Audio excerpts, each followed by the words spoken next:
Welcome to Hyperlocal in Huntsville, Alabama. My name is Sara Runyans. I'm with Cove Living Brokered by eXp Realty, and I focus on local business owners on this show if you've watched before, and we have some very interesting stories.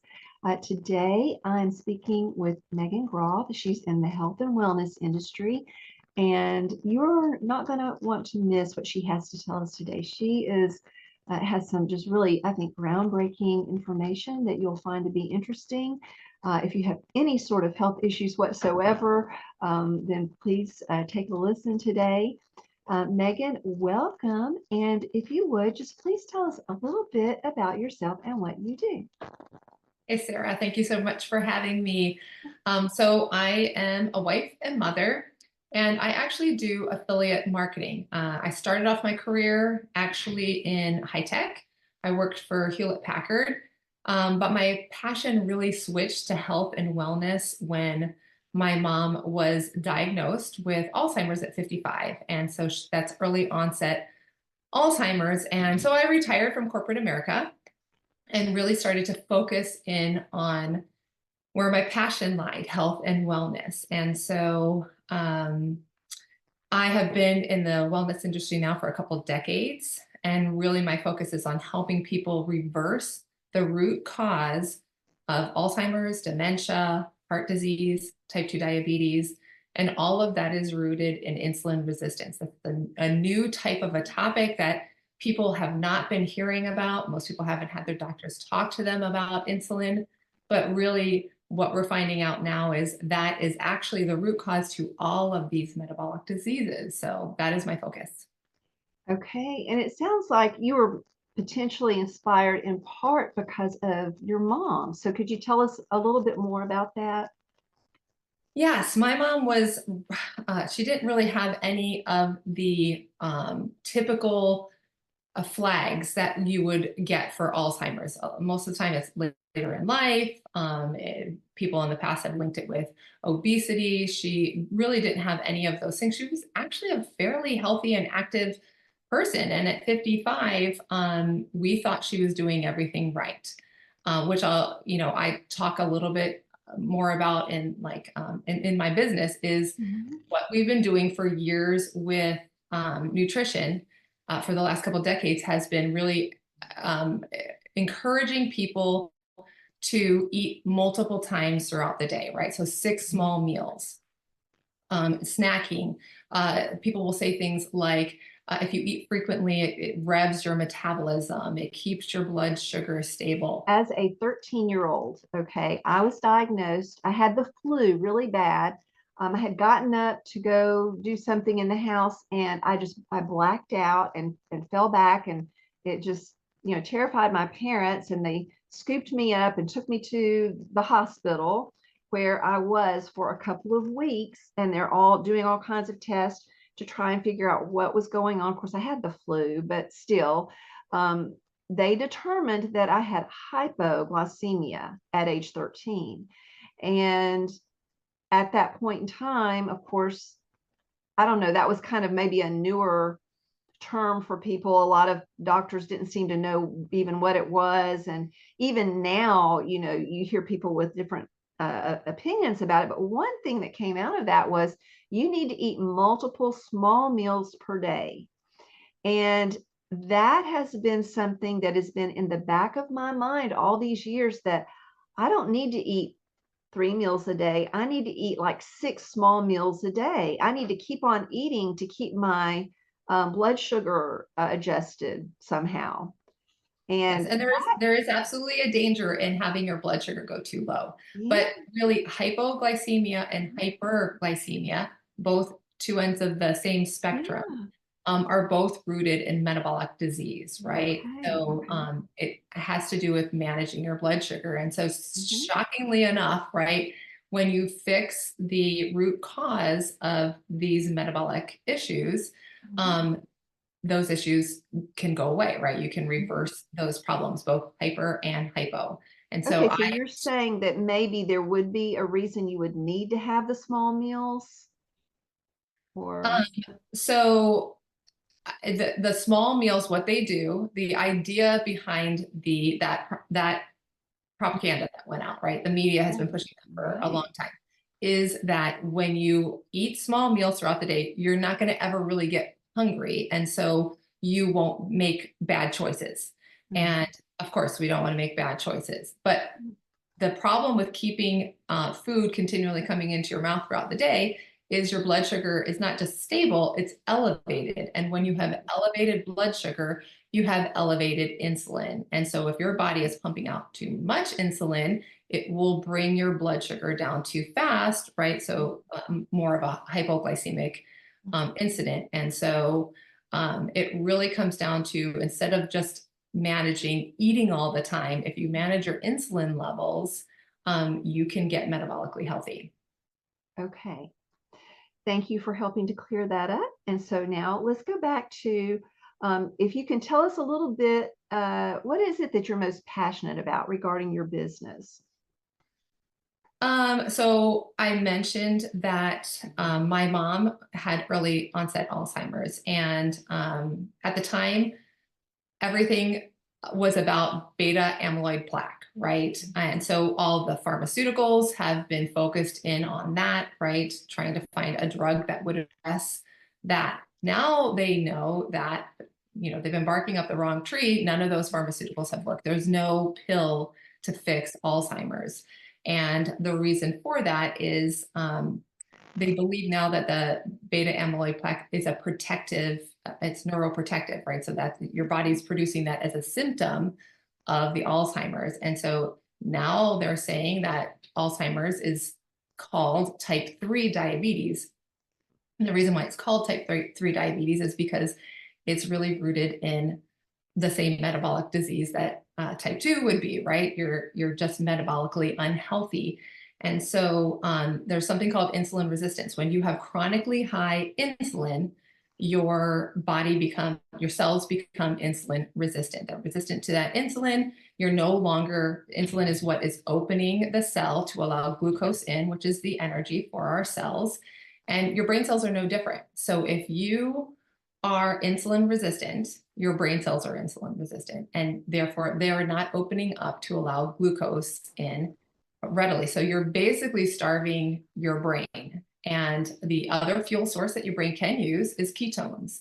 Ketones are produced when your insulin levels are low, and your body converts fat into ketones. And so the majority, like anyone on the standard American diet, is not producing ketones. And so you're basically starving your brain from the two different sources of fuel that it can use. And over time, that atrophy is ruining your brain. And therefore, that's why Alzheimer's is called type 3, because of the connection with the insulin resistance. I find it interesting that so many health problems seem to be linked to this insulin resistance problem. And I know that a human body is complex and everybody's made differently and has different issues, but it seems like, something can be maybe a complicated concept and yet simple. And it sounds like we're boiling this down into this root cause that really seems kind of simple in a way. Right. We have been treating all of the different diseases that our society is plagued with in a silo. So if you have migraines, you're seeing your neurologist, and getting meds for that. If you have blood sugar problems, you're seeing, you're probably at first your primary care physician, but it's all separated and not really, we're not addressing the root cause, right? We just slap a bunch of Band-Aids on. As an example, 50 million people across the planet have Alzheimer's. 20 million people die each year of heart disease. We have 10 million people that die of cancer each year, and 500 million people on this planet have diabetes.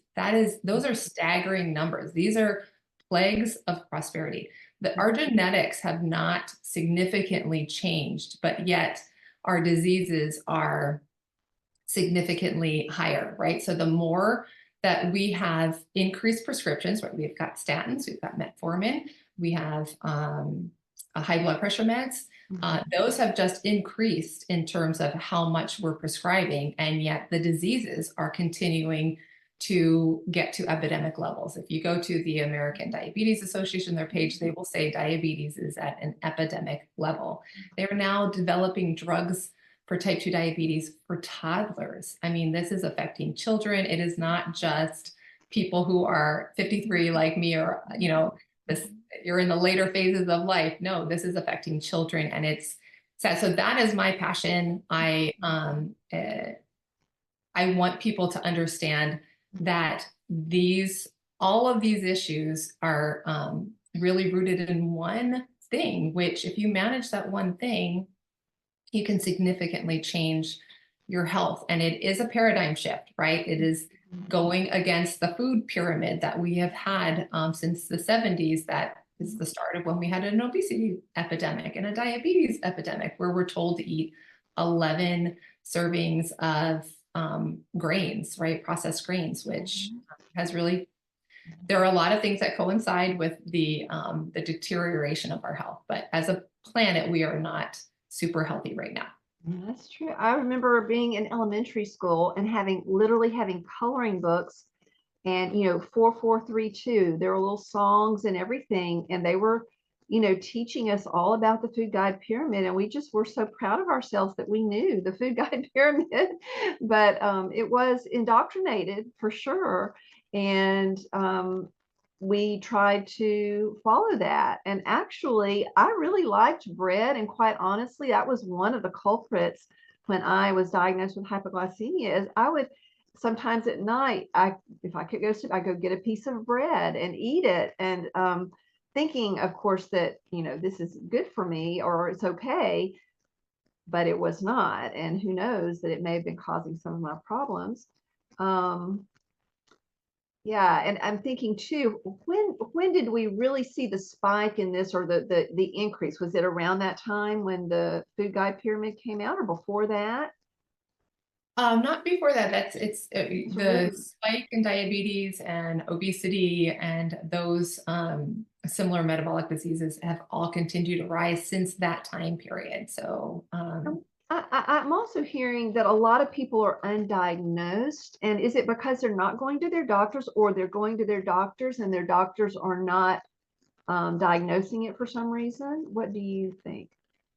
So it has, you can be insulin resistant. That's synonymous with pre-diabetes, but you can be insulin resistant for 1 to 2 decades before your body finally gives up and the blood sugar is showing up on your A1C, right? Where your numbers are starting to rise. And so it is brewing for quite a while for a lot of people before we actually see the problem. And there'll be flags, right? There's a lot of signs and symptoms. I talk about those in my Facebook group and other areas, and how I educate and market through social media. But there are signs, right? So you can tell what's going on with your body. It gives you signs. Okay, so once that diagnosis is made, a lot of times it's going to be potentially a lot harder to reverse it than if you would pick up on the signs in advance and then do something to overcome it that way. Much easier to prevent a problem than when you are in the middle of it and having to really make some significant changes. And so for me, right, I found a company that made it very simple. So it's a safe, effective, natural alternative to the standard route that we're given. Once you have those problems, right, the prevention, we haven't noticed the flags, and then now we have the problem. You're either pre-diabetic, or your doctor's telling you you're type 2 diabetic, your cholesterol numbers are high, and now they're offering you a statin. If it was the type 2 diabetes or pre-diabetes, it's metformin. If it's high blood pressure, right, these are all the flags that are going off. They give you a pill, then, and usually multiple pills for high blood pressure. But what I found was there is an actual solution that is natural, effective. It's been studied. It is also, like, all of these things can be looked up in the physician's desk reference, which is available to all of us. a digital version now called the Prescriber's Digital Reference. It's pdr.net. And you can go on there and put any prescription that you have. So if you like put in a statin, you put in Lipitor, you can look at the side effects. You can look at how it's used, why, the mechanisms of action. So all of the different things that are like might interest you. And the side effects of the statin will list down hyperglycemia, right? So you go onto one and their side effects, and now you're a type 2 diabetic, and now you need metformin. So that's why you see a lot of people who end up with a pile of prescriptions as they are like over 50 and trying to manage all of these things as opposed to fixing the root cause. And that is what I found. And so I actually tried, the company markets a protocol that was originally developed by Rexall Drugs, which was, I don't know if you remember Rexall Drugs, but that was bigger than CVS, bigger than Walgreens. It was the largest pharmacy in North America.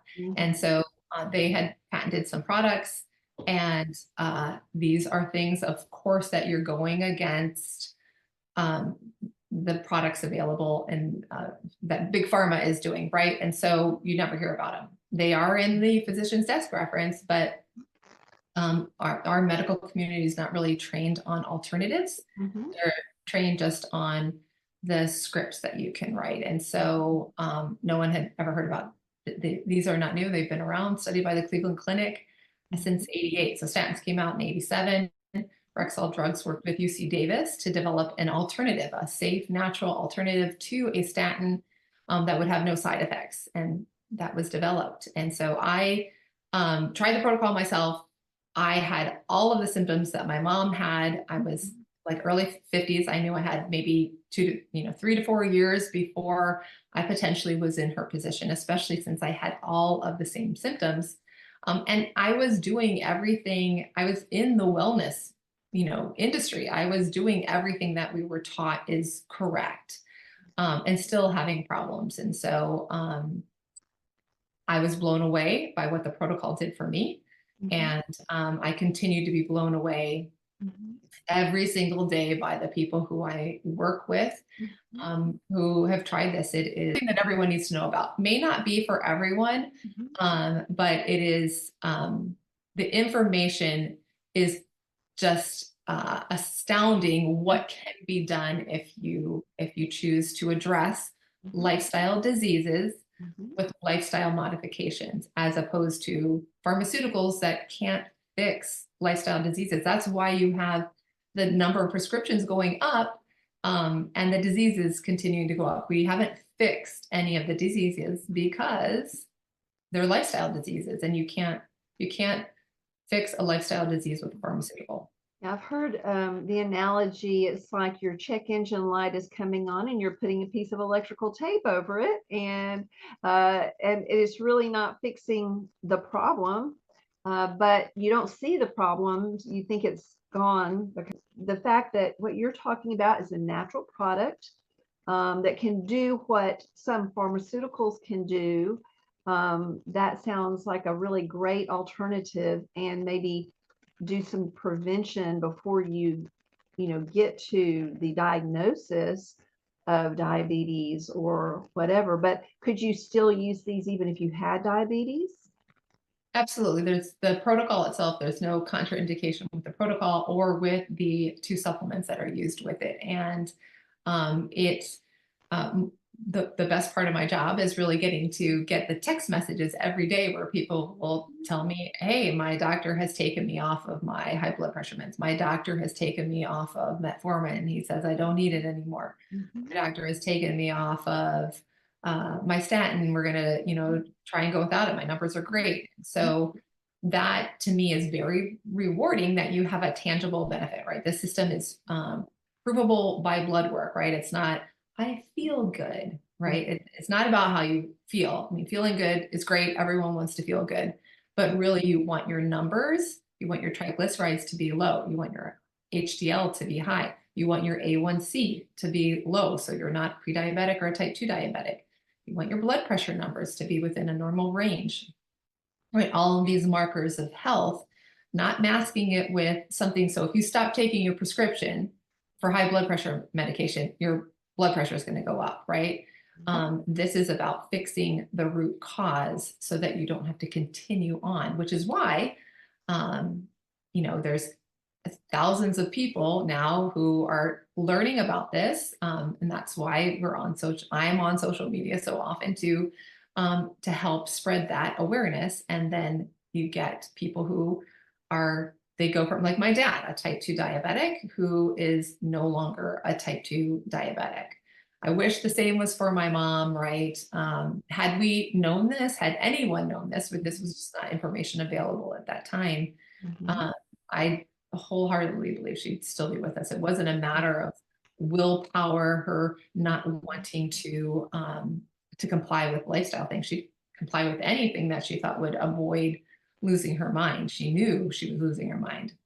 Yeah. That's the hardest part with it. You're aware of what's going on. Yeah. But it's simple, right? All we had to do was focus on insulin for her, and that would have changed everything. But now, right, it's available for my sisters and I. We've spent, a couple decades trying to figure out how we could avoid it. And I have the eye floaters that she had before she got it, the brain fog, the inflammation problems with aches and pains, all of those things that she had. For me, I was able to eliminate once I reversed my insulin resistance. And it's easier than you think.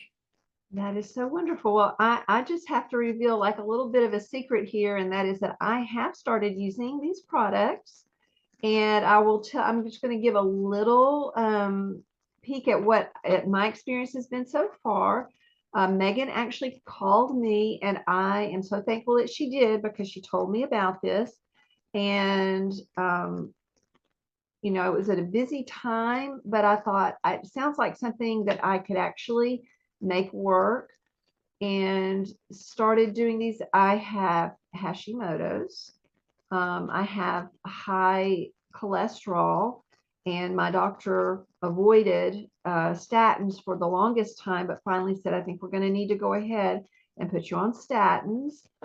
So I had been taking statins for over 6 months, and which did help my numbers. Again, it could be kind of like that check engine light, I don't know. But anyway, well, probably. From what I'm hearing about statins, and some of the negative sides of statins, and then looking at my parents and what they went through. My mom had strokes, and she's now in a nursing home because of the stroke being disabling to her. And then my dad had congestive heart failure. And then after that, well, he had a heart attack, and after that developed dementia that, he spent the last 10 years of his life being cared for by my mom, who that was so stressful on her, which then, and she did an amazing job taking care of him, but it was stressful, and I'm sure that didn't help her.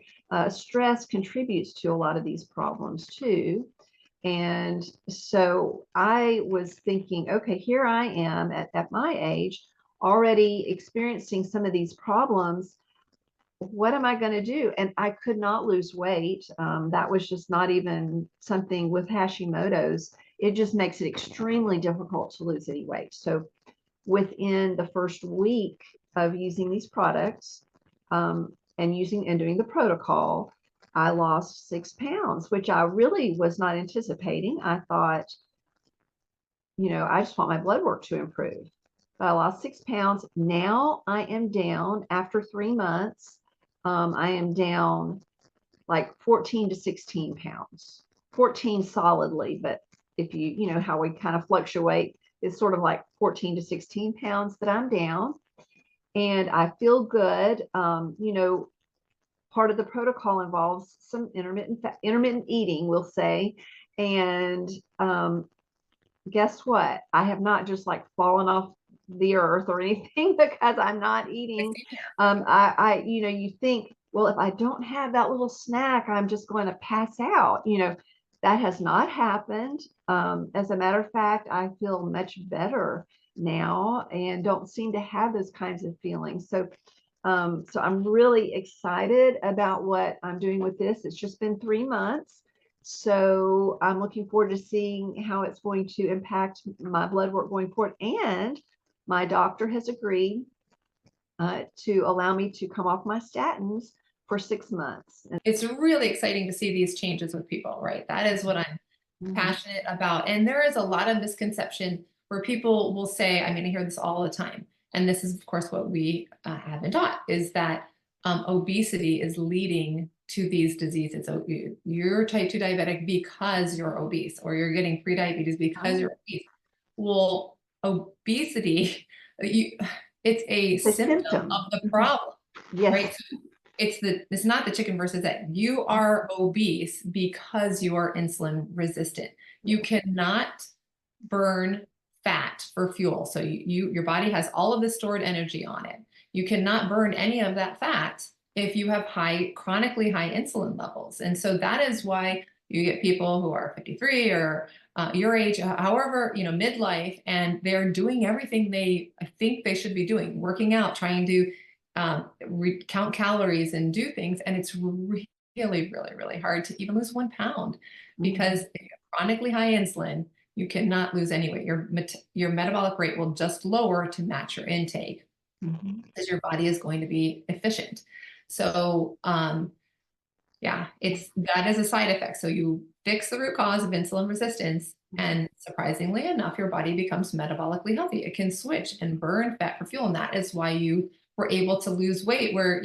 Did you significantly change what you were like? You're not eating anymore.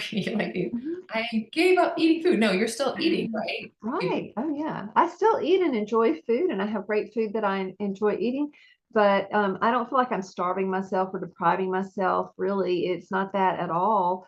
I definitely enjoy food, and it's great. And I don't feel like I'm dieting, really. It's just a lifestyle change. I don't feel hangry, if you will, like I'm angry because I'm hungry. But it's impacted me. So thank you, Megan, for calling me, talking to me. And I bet that you get this from other people that you have impacted. And so how do you hope your business will impact the community or the industry in the long run? What kind of legacy do you want to leave with your business?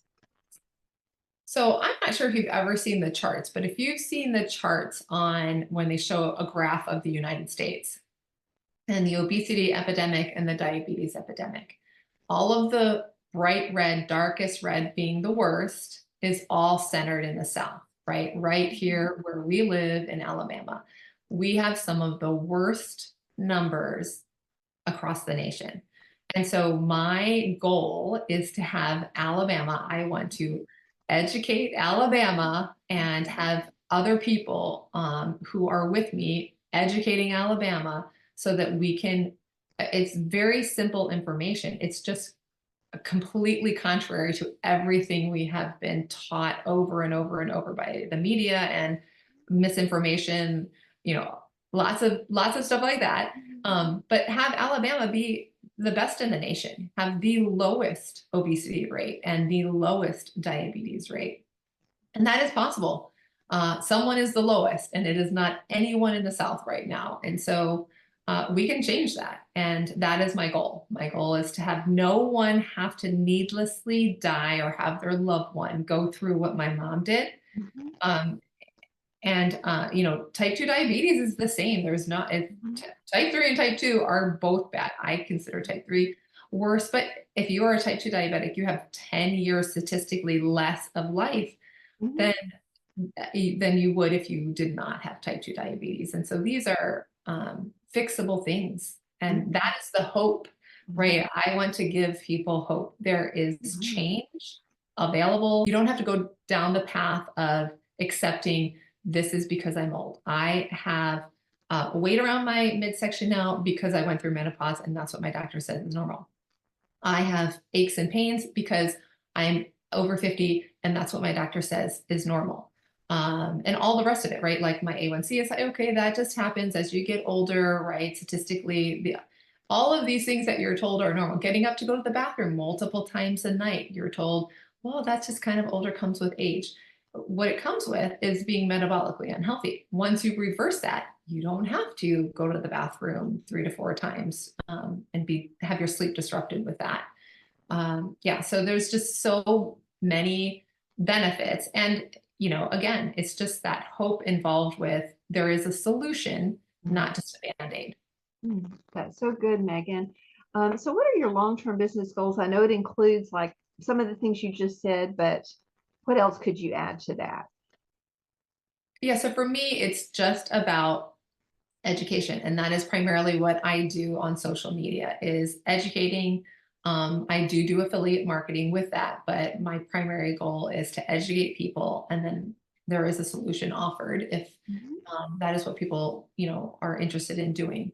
But having, not everyone is on social media. And so my goal is to really get a team of people who are passionate about health and wellness, are passionate about understanding what really is driving these epidemics, and having them share in all the different communities throughout not just Northern Alabama, but all of Alabama.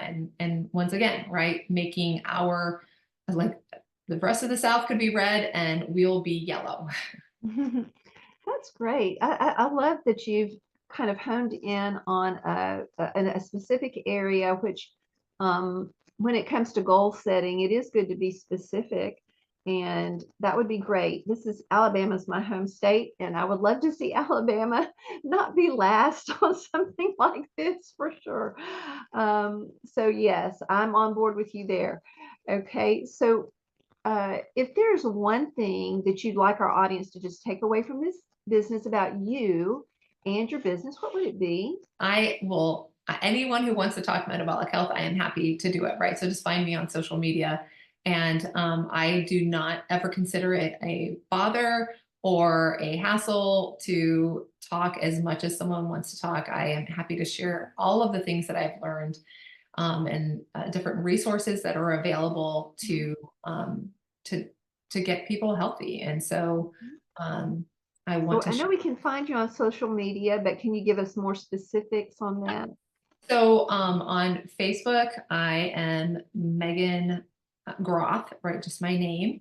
And then I do have a Facebook group that you can join. I'm part of a larger group, but really the smaller one is better for kind of just asking specific questions and stuff. So I would lead people to that, which would be Healthy Living with Megan. My primary platform is TikTok, which, when I started this, I would agree. I was like, TikTok, that's like kids dancing, but there's actually, You really are good on TikTok. so now I'm on TikTok, and that is my primary platform. My name on that, or your handle, is Megan Talk 2. So MEGANTOK, the number 2. And I have a library of different videos you can check out on all sorts of different, just simple hacks to improve your metabolic health, to different things to consider in terms of eating choices. In my Facebook group, you can access 100 recipes of things that will help with metabolic health. Eating schedules, women are different than men, right? Women hormone issues are different than man. And so I have information on both of those, information on fasting, the benefits of fasting, and all sorts of things that may be of interest to people. So that's available. Okay, that's awesome. And then also, I'm going to include that information in the comments of our video. And there will also be an order link there too, if you're interested in ordering products like what she is discussing or talking about. So Megan, thank you so much for coming on today and sharing your passions with us and just how you're helping change people's lives for the better and people's health. So thanks so much. It was great talking with you today. It was a pleasure talking to you, Sarah, and I'm so glad that you are having amazing results too. Oh, thank you. Thanks.